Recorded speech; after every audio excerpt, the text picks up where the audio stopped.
ایک یہودی بہت مالدار تھا۔ یہودی کے خزانے میں سونا چاندی کے ڈھیر تھے۔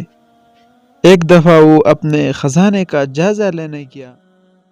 خزانے کے چوکیدار کو بغیر بتائے اندر داخل ہو گیا۔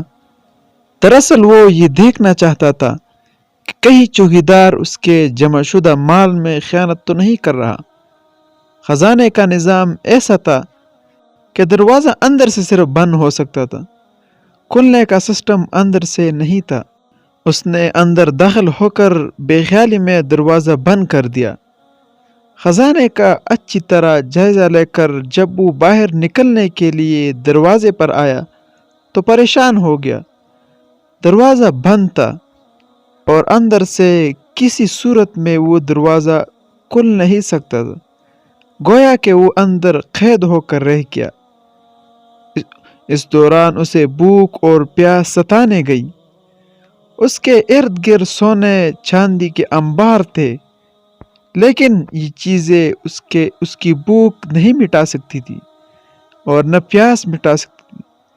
وقت گزرنے لگا، آخر اسے نیند آنے لگی۔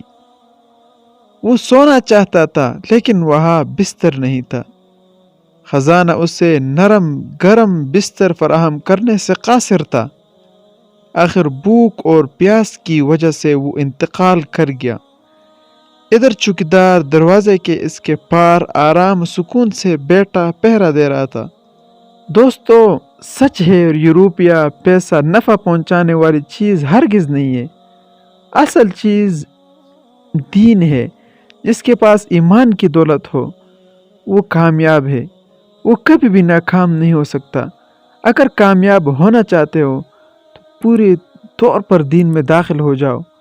یہ دنیا کی نمائش کو دیکھ کر آپ پریشان نہ ہو، یہ عارضی چیز ہے، یہ کوئی فائدہ مند چیز نہیں ہے، یہ آپ کو کبھی بھی فائدہ نہیں پہنچا سکتی۔ صرف دنیا میں آپ خوش رہو گے لیکن ساری عمر آپ پچھتاؤ گے۔ لہٰذا ابھی سے تیار ہو کر آخرت کی تیاری کریں۔ کل ہمیں اللہ کے سامنے پیش ہونا ہے تو ہم اللہ کے سامنے کیا ذکر کریں گے؟ اللہ کے سامنے ہم کیا پیش کریں گے؟ یا اللہ، ہم نے یہ چیز لائی ہے تو ہمارے پاس کچھ ہے نہیں،